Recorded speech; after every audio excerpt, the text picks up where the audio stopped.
आज हम चर्चा करेंगे भारतीय स्वतंत्रता अधिनियम 1947 की। अब जब इस अधिनियम की बात होती है तो आप देखेंगे कि ब्रिटिश द्वारा भारत के लिए जितने भी अधिनियम लाए गए उन सब में यह अंतिम अधिनियम था, क्योंकि इसके पश्चात भारत एक स्वतंत्र राष्ट्र के रूप में उभरने वाला था। अब देखिए 1947 का अधिनियम भारत के लिए तो काफी महत्वपूर्ण है ही, यह ब्रिटेन के लिए भी काफी महत्वपूर्ण था। जैसा कि हमने देखा कि 1935 के भारत शासन अधिनियम में ब्रिटिश की यह इच्छा थी कि भारत पर अधिक से अधिक दिनों तक नियंत्रण बनाए रखे। वस्तुतः ब्रिटेन के लिए भारत एक महत्वपूर्ण उपनिवेश था। यह कहा जाता था भारत के लिए कि भारत ब्रिटिश के क्राउन में, या यूं कहें कि ब्रिटेन का जो बादशाह था, या ये कहें जो क्राउन था, जो महारानी थी, उसका जो ताज था उसमें लगे हुए हीरे के समान था। अर्थात ब्रिटेन के लिए भारत एक सोने की चिड़िया की तरह था। यहां से उसको कई आर्थिक लाभ थे। फिर हमें समझना होगा कि वो कौन से कारण थे जिनके कारण अल्टीमेटली ब्रिटिश को 1947 का स्वतंत्रता अधिनियम लाना पड़ा। इसकी पृष्ठभूमि में हम 1935 तक बात कर चुके हैं, उससे थोड़ा सा आगे बढ़ते हैं। 1935 के बाद एक अंतर्राष्ट्रीय स्तर पर एक बड़ा घटनाक्रम देखा गया जिसे हम द्वितीय विश्व युद्ध के रूप में जानते हैं। 1939 के बाद जब एक वैश्विक परिस्थितियां इस तरह से निर्मित हुई जहां पर ब्रिटेन को एक बड़े युद्ध में शामिल होना पड़ा, और यह जो सेकेंड वर्ल्ड वॉर था यह ब्रिटेन के लिए उसके सूर्य को अस्त करने वाला था। ध्यान रखें, 20वीं शताब्दी के आरंभ तक यह माना जाता था कि ब्रिटेन या ब्रिटिश साम्राज्य में कभी भी सूर्य अस्त नहीं होता। इसका मतलब क्या है? ब्रिटेन स्वयं एक यूरोप उपमहाद्वीप का एक अंश, परंतु उसके जो उपनिवेश थे वो संपूर्ण पृथ्वी पर फैले हुए थे। सभी महाद्वीपों में उसके उपनिवेश हुआ करते थे। अब इतना बड़ा साम्राज्य था 20वीं शताब्दी के आरंभ में, फर्स्ट वर्ल्ड वॉर के पहले तक। बाद में हमने देखा कि जैसे ही सेकेंड वर्ल्ड वॉर में आता है तो यह जो ब्रिटिश साम्राज्य की जो शक्ति थी, जो पावर थी, वो कहीं ना कहीं घटती हुई नजर आती है। अब यहाँ पर दो नई शक्तियां उभर कर आ रही है।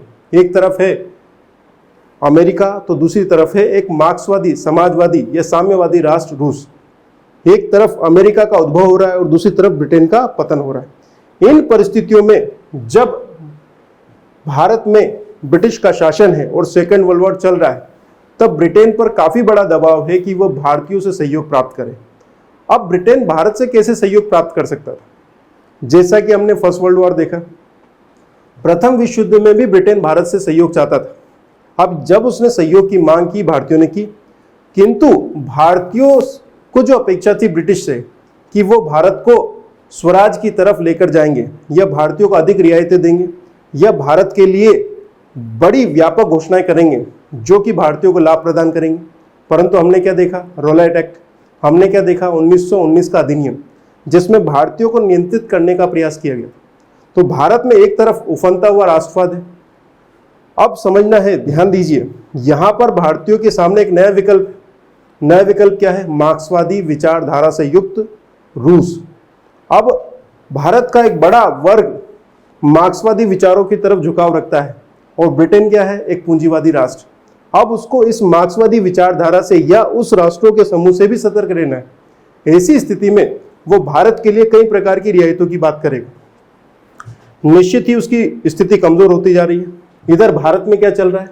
1939 में जब सेकेंड वर्ल्ड वॉर शुरू हुआ, तब सुभाष चंद्र बोस जैसे राष्ट्रवादियों ने स्पष्ट रूप से कहा कि भारत के लिए एक अवसर के समान है, भारत को इस अवसर का लाभ उठाना चाहिए तथा ब्रिटेन से अपनी पूर्ण स्वतंत्रता प्राप्ति की बात करनी चाहिए। वहीं दूसरी तरफ गांधी जी थे। गांधी जी का आरंभिक विचार यह था कि वह ब्रिटेन को इस दुर्दय समय में, या कहें कि उनका जब बुरा समय चल रहा है, या यूं कहें कि जब ब्रिटेन खुद परेशान है, तब उस समय यह नैतिक नहीं होगा कि भारतीय राष्ट्रवादी, या कहें कि भारतीय, उन पर दबाव डाल के स्वतंत्रता प्राप्त करें। अब ये तो अलग अलग विचारधाराएं थी। अब ध्यान रखें, जब विचारधाराओं को टकराव हुआ तब सुभाष चंद्र बोस ने अपना एक नया मार्ग चुना, जिसका प्रत्यक्ष रूपांतरण हमें दिखाई देता है आजाद हिंद फौज में, जहां पर सशस्त्र आधारों पर, या कहें कि शक्ति के बल पर भारत को स्वतंत्रता की बात की गई।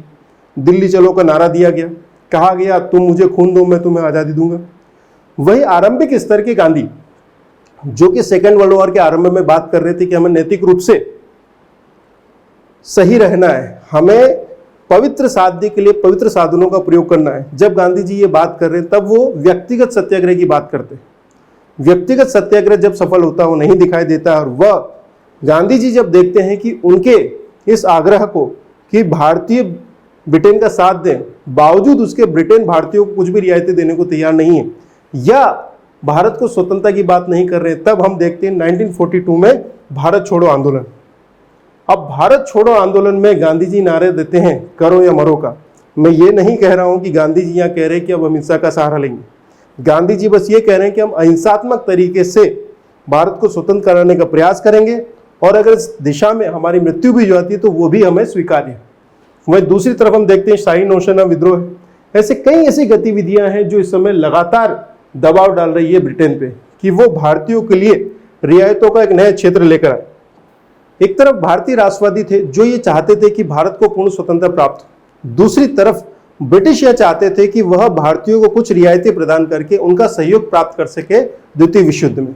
इसी प्रक्रिया में हम ये देखते हैं कि ब्रिटिश द्वारा कुछ ऐसे प्रयास किए गए जिनके माध्यम से वह भारतीयों के एक बड़े वर्ग को संतुष्ट कर सके तथा उनका सहयोग प्राप्त कर सके। इसी दिशा में सबसे पहला जो प्रयास हमें दिखाई देता है वह दिखाई देता है अगस्त प्रस्ताव के माध्यम से। अब ध्यान रखना है बच्चों की जो अगस्त प्रस्ताव है यह पहला ऐसा मामला है या पहला ऐसा समय है जब ब्रिटिश इस बात को स्वीकार कर रहे हैं कि भारतीय स्वयं अपने भविष्य का निर्धारण करते हुए अपने लिए संविधान बनाएंगे। ध्यान रखिए, सबसे पहले 1921 से ही गांधी जी कह रहे थे कि भारतीय स्वयं अपना संविधान बनाए। बाद में मोतीलाल नेहरू ने, सुभाष चंद्र बोस ने, बाकी अन्य लोगों ने भी ये मांगे रखी। इसी बीच भारतीय राष्ट्रीय कांग्रेस के मंच से भी यह आवाज उठी कि ब्रिटेन भारतीयों को यह अधिकार प्रदान करें कि वह स्वयं का संविधान बना सके। इस बात को सबसे पहली बार 1940 में आने वाले अगस्त प्रस्ताव के माध्यम से स्वीकार कर लिया गया। अगस्त प्रस्ताव में यह बात मानी गई कि भारतीय स्वयं अपना संविधान बनाएंगे। बहुत अच्छी बात है, परंतु क्या यह संविधान तुरंत ही बनना था? उत्तर है नहीं। ब्रिटेन ने केवल यह कहा कि भारतीय अपना संविधान बनाएंगे, ये नहीं कहा कि भारत को स्वतंत्र कर दिया जाएगा। ध्यान रखें, वो अभी भी क्या कह रहे हैं कि भारत एक डोमिनेंट स्टेट्स होगा, एक अधिराज्य के रूप में होगा तथा वो अपना संविधान खुद बनाएगा। परंतु भारतीय अब क्या चाह रहे थे? भारतीय चाह रहे थे पूर्ण स्वतंत्रता तथा अपना संविधान का निर्माण खुद करना। इसी प्रक्रिया में हम देखते हैं जब व्यवधान समाप्त नहीं होता है तो क्रिप्स मिशन का या कहें कि क्रिप्स मिशन की पृष्ठभूमि तैयार होती है। क्रिप्स मिशन 23 मार्च 1942 को भारत पहुंचता है। ये तारीख महत्वपूर्ण है, ये पूछी जाती है।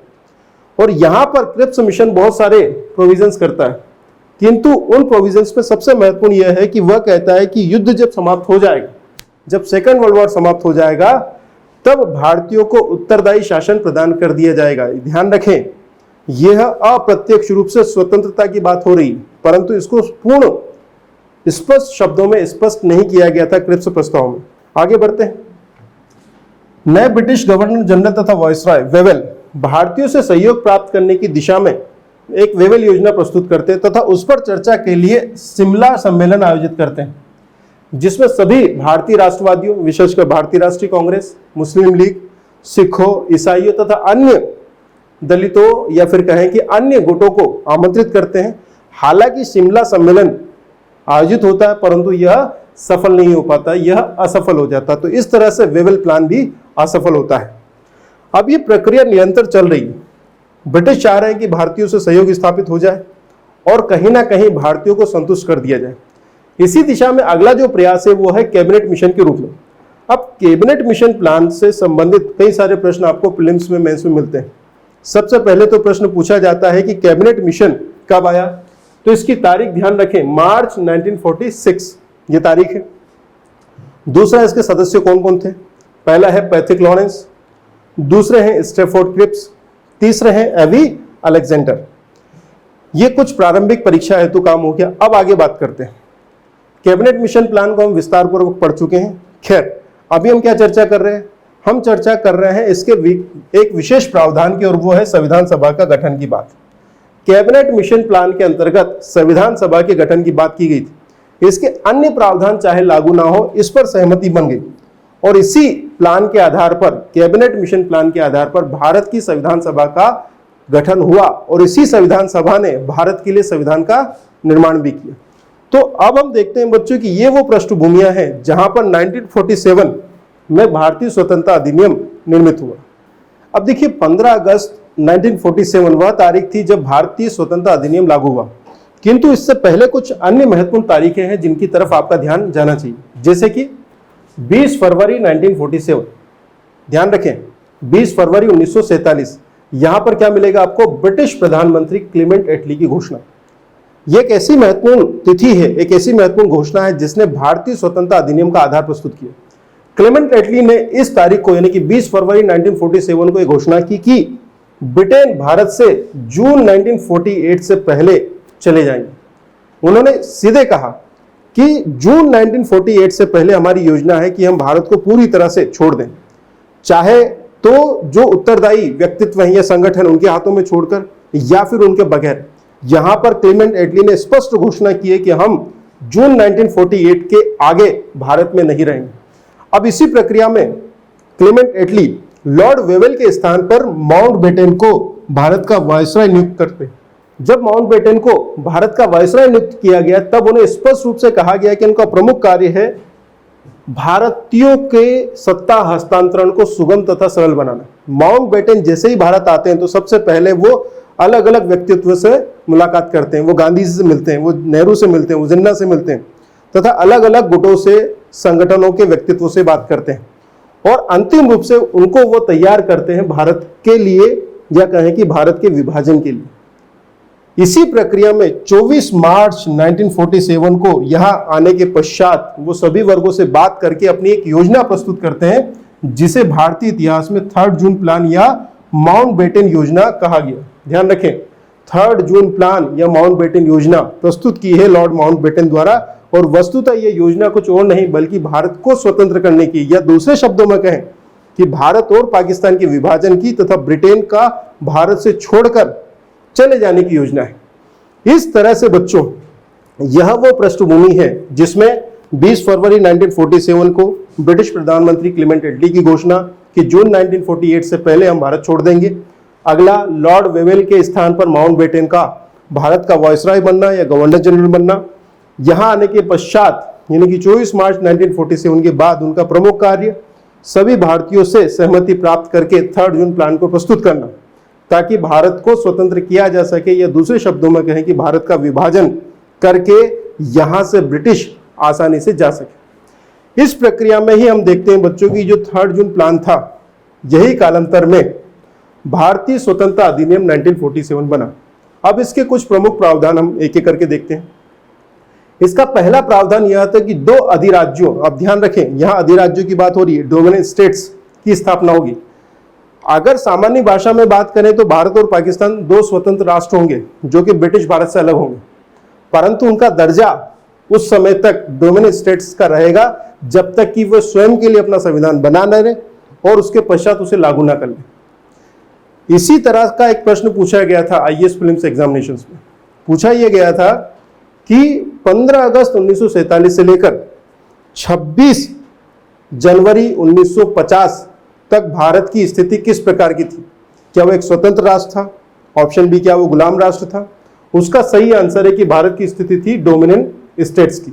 जब भारत ने अपना संविधान बना लिया तथा 26 जनवरी 1950 को लागू कर लिया, तब वह एक पूर्ण स्वतंत्र राष्ट्र के रूप में अस्तित्व में आया, या यूं कहें कि अब वह डोमिनेंट स्टेटस के दर्जे से बाहर निकल पाया। अब ध्यान रखिए कि यहां जब बात हुई 2 डोमिनेंट स्टेट्स की, तो यहां पर 2 अधिराज्यों की बात हुई। पहली कौन सी हुई? पाकिस्तान की। दूसरी किसकी बात हुई? इंडिया की। इसी संदर्भ में देसी रियासतें, अब देसी रियासतें कौन है? अब मैं उसको आपको पीछे ले चलता हूं। 1858 का भारत शासन अधिनियम, 1857 की क्रांति के पश्चात ऐसी रियासतें जो कि ब्रिटेन के प्रत्यक्ष नियंत्रण में नहीं थी, उन्हें ब्रिटिश क्राउन ने यह स्पष्ट रूप से कहा, यह घोषणा की कि आपका विलय ब्रिटिश भारत में नहीं किया जाएगा, अर्थात देसी रियासतों का विलय नहीं किया जाएगा। बस आपको अपने विदेश मामले, रक्षा तथा संचार, ये 3 अधिकार ब्रिटिश को सौंपने हैं। कई देसी रजवाड़ों ने इस बात को स्वीकार किया और वही देसी रियासतें कही। 1947 में जब देश आजाद हुआ, या यूं कहें कि 3 जून प्लान या भारत स्वतंत्रता अधिनियम आया, उस समय लगभग 565 ऐसी रियासतें थी जो कि श्रेणी में शामिल थी। अब इन रियासतों के लिए क्या था? यहां पर बात हुई पैरामाउंसी की। यहां पर कॉन्सेप्ट आया लैप्स ऑफ पैरामाउंसी का। पैरामाउंसी को समाप्त कर दिया गया। अब ब्रिटिश क्राउन ने देसी रियासतों के साथ को स्पष्ट रूप से कहा कि जो वादा हमने 1858 में किया था आपको, वो 1947 तक हमने निभाया। अब हम यहां पर नहीं, तो अब आपके सामने क्या विकल्प है? ध्यान रखिए, आप स्वतंत्र है कि आप भारत में मिल जाए, आप स्वतंत्र है कि आप पाकिस्तान में चले जाए, या फिर आप स्वयं एक स्वतंत्र राष्ट्र के रूप में अपना अस्तित्व बनाए रख सकते हैं। देशी रियासतों के लिए प्रावधान था कि वह एक स्वतंत्र राज्य की तरह निर्णय कर सकते हैं, भारत में जा सकते हैं, पाकिस्तान में जा सकते हैं, या फिर एक स्वतंत्र राष्ट्र के रूप में काम कर सकते हैं। ये दो महत्वपूर्ण प्रावधान है जो कि भारतीय स्वतंत्रता अधिनियम का आधार स्तंभ है। दो अधिराज्यों की बातें की गई, भारत व पाकिस्तान की। देशी रियासतों का क्या है, उनको स्वतंत्रता थी भारत में मिलने की, पाकिस्तान में मिलने की, या फिर एक नवीन स्वतंत्र राष्ट्र की स्थापना की। संख्या कितनी थी? 565 के लगभग। तीसरे प्रावधान की ओर आगे बढ़ते हैं। तीसरा प्रावधान क्या था? तीसरा प्रावधान इस तरह था बच्चों की अब वायसराय के पद का समाप्ति की घोषणा कर दी गई। अब ध्यान रखें, वायसराय भारत में या ब्रिटिश भारत में क्राउन का प्रतिनिधि होता था। अब चूंकि ब्रिटिश क्राउन ने या ब्रिटिश ने यह घोषणा की कि अब वो भारत और पाकिस्तान को स्वतंत्र कर रहे हैं, ब्रिटिश भारत में अब ब्रिटिश क्राउन का कोई नियंत्रण नहीं होगा, तब वहां पर वायसराय की आवश्यकता नहीं थी। इसी कारण से अब वायसराय का पद समाप्त कर दिया गया। हालांकि अभी भारत व पाकिस्तान की स्थिति डोमिनेंट स्टेट्स की है, अधिराज्यों की है। अब उनका शासन कौन संचालित करेगा? तो वहां पर एक गवर्नर जनरल होगा, भारत में होगा और पाकिस्तान में होगा। वह गवर्नर जनरल भारत और पाकिस्तान के लिए वहां का शासन संचालित करेगा। जब तक भारत व पाकिस्तान अपना संविधान बनाए नहीं, उसे लागू ना करें, चुनाव ना करें और अपना राष्ट्र प्रमुख ना चुने, तब तक वहां पर गवर्नर जनरल कार्य करते रहे। इसी प्रक्रिया में हम देखते हैं कि भारत में लॉर्ड माउंटबेटन को स्वतंत्र भारत का पहला गवर्नर जनरल बनाया गया और उनके बाद में सी राजगोपालाचारी को। आगे बढ़ते हैं बच्चों, भारत स्वतंत्रता अधिनियम के प्रावधानों में आगे बढ़ते हुए हम अगले प्रावधान पर चलते हैं। अब इसमें यह कहा गया है कि जब तक भारत व पाकिस्तान अपना संविधान नहीं बना लेते, तब तक उनका शासन संचालन किस अधिनियम के आधार पर होगा? आपको आंसर मिलेगा, यह जो अधिनियम है यह है 1935 का भारत शासन अधिनियम। इसका मतलब है कि 1935 के भारत शासन अधिनियम के माध्यम से ही शासन संचालन होता रहेगा, जैसा कि 15 अगस्त 1947 तक होता रहा। यह प्रक्रिया निरंतर जारी रहेगी जब तक कि नवीन संविधान लागू नहीं होते। इसी तरह से एक महत्वपूर्ण पद है भारत मंत्री का। क्योंकि भारत में ब्रिटिश शासन अब समाप्त हो रहा है, इसलिए भारत मंत्री का पद भी समाप्त करने की घोषणा थी। इसी तरह से हम आगे बढ़ते हैं बच्चों की 1947 का भारतीय स्वतंत्रता अधिनियम में और कौन से ऐसे प्रावधान थे जो कि हमारे लिए महत्वपूर्ण है। इन प्रावधानों में एक अन्य महत्वपूर्ण प्रावधान है जिसके अंतर्गत आप देखेंगे कि अब ब्रिटिश सम्राट के पदनाम से भारत के सम्राट का पदनाम हटा दिया गया। इसका मतलब क्या है? 1858 का भारत शासन अधिनियम और उसके बाद महारानी विक्टोरिया की घोषणा, ये हो गया। इसके बाद आप देखेंगे कि तत्कालीन वायसराय और गवर्नर जनरल लॉर्ड कैनिंग ने इलाहाबाद में एक सभा का आयोजन किया गया और उस सभा के आयोजन में यह बात स्पष्ट की गई कि अब ब्रिटेन का सम्राट भारत का भी सम्राट। जैसे ये घोषणा हुई, बहादुर शाह जफर भारत के सम्राट नहीं रहे, मुगल बादशाह का पद समाप्त कर दिया गया और अब भारत का सम्राट कौन हो गया? British crown. इसी बात को कई बार दोहराया गया। जितने भी दिल्ली दरबार आप देखते हैं उन सभी दिल्ली दरबारों में बात स्पष्ट की गई। 1947 के भारत स्वतंत्रता अधिनियम में बात कर दी गई कि अब ब्रिटेन का सम्राट भारत का सम्राट नहीं होगा। आगे बढ़ते हैं, भारत व पाकिस्तान को राष्ट्रमंडल की सदस्यता रखने या उसे त्यागने का पूर्ण अधिकार होगा। अब इसका मतलब क्या है? देखिए, राष्ट्रमंडल या कॉमनवेल्थ राष्ट्र, ये जो संगठन है वह ऐसे देशों का संगठन है जहां पर ब्रिटेन के अधीन उपनिवेश जो देश रहे वो स्वेच्छा से ब्रिटेन को अपना प्रमुख मानते हैं। अब ध्यान रखना है कि भारत व पाकिस्तान स्वतंत्र राष्ट्र बन गए। अब उनको ये अधिकारिता दी गई, चाहे तो वो राष्ट्रमंडल के सदस्य बने रहे, चाहे तो इसको त्याग दे। हालांकि नेहरू ने राष्ट्रमंडल की सदस्यता नहीं त्यागी, परंतु उन्होंने यह बात स्पष्ट की कि हम यह नहीं मान रहे कि ब्रिटेन की महारानी हमारी महारानी है या वो हमारी राज्य प्रमुख। हम केवल ब्रिटेन व भारत के रिश्तों को बेहतर करने की दिशा में एक संगठन में शामिल हो रहे हैं। ये बिल्कुल उसी तरह से है जहां पर एक संप्रभु राष्ट्र किसी संगठन को, किसी अंतर्राष्ट्रीय संगठन को ज्वाइन करता है। ध्यान रखिए इस बात को। आगे बढ़ते हैं। इस समय केंद्रीय तथा प्रांतीय विधानमंडल कार्य कर रहे थे। अब देखिए, 1947 की स्थिति ऐसी थी कि नवीन चुनाव उस समय होना और नवीन विधानमंडल गठित करना बड़ा मुश्किल था। तो इस अधिनियम में यह प्रावधान कर दिया गया कि केंद्रीय तथा प्रांतीय विधानमंडलें उसी तरह से कार्य करते रहेंगी जब तक कि अगले चुनाव ना हो। यही वो कारण था बच्चों की 1947 में जब हमारा देश आजाद हुआ, कैबिनेट मिशन प्लान के अंतर्गत जो संविधान सभा कार्य कर रही थी, वही संविधान सभा भारत के लिए विधायिका तथा कार्यपालिका का भी कार्य कर रही थी। जब वह संविधान के लिए गठित होती थी तो संविधान सभा थी, और वही जब भारतीयों के लिए विधान बनाने और कार्यपालिका कार्य कर रही थी तो वो भारत सरकार की तरह कार्य कर रही थी। इसी तरह की बात आप पाकिस्तान में भी देख पाते हैं। खैर, आगे बढ़ते हैं। अब इतना होने के पश्चात हम देखते हैं कि भारत स्वतंत्रता अधिनियम भारत आया। भारतीयों का एक बड़ा वर्ग था जो कि भारत को एक नवीन राष्ट्र के रूप में स्वतंत्र देखकर बड़ा खुश था, परंतु कई ऐसी समस्याएं थी जो इसके साथ जुड़ी हुई थी। आइए उस पर एक एक करके चर्चा करते हैं। सबसे महत्वपूर्ण बात जो आपका ध्यान आकर्षित करती है वो क्या है? वो ध्यान आकर्षित ये करती है बच्चों की एटली ने घोषणा की थी जून 1948, तिथि निर्धारित कर दी कि उससे पहले छोड़ देंगे। 3 जून प्लान, 3 जून 1947 को प्लान घोषित किया गया कि हम 15 अगस्त 1947 से पहले चले जाएंगे। यहां पर पहले से तिथि निर्धारित की गई और भारत एक बड़ा भूराज्य क्षेत्र था। फिर दूसरी बात, भारत से पाकिस्तान अलग होना था। तो इस पूर्व निर्धारित तिथि के कारण कई समस्या उत्पन्न हुई। भारत एक स्वतंत्र राष्ट्र के रूप में, पाकिस्तान एक स्वतंत्र राष्ट्र के रूप में अस्तित्व में आया, उनका विभाजन भी हुआ। अगर ये पूर्व निर्धारित तिथि ना होती, हो सकता था कि इसमें 2-4 महीने, 6 महीने, साल भर और लगते, इसको बेहतर तरीके से क्रियान्वित किया जा सकता था। ये बिल्कुल उसी तरह से है जैसे कि मोहम्मद बिन तुगलक की योजना है। भारत स्वतंत्र हो रहा है, ये हमारे लिए भी खुशी की बात थी, और ब्रिटेन ने भी घोषणा की थी कि हम जा रहे हैं। उन्होंने भी अपनी जो बात कही उसको पूरा किया। मोहम्मद बिन तुगलक ने जैसे बहुत अच्छी अच्छी योजनाएं प्रस्तुत की, परंतु उसको क्रियान्वित गलत तरीके से किया। भारत स्वतंत्रता अधिनियम के बारे में भी ये बात लागू होती है।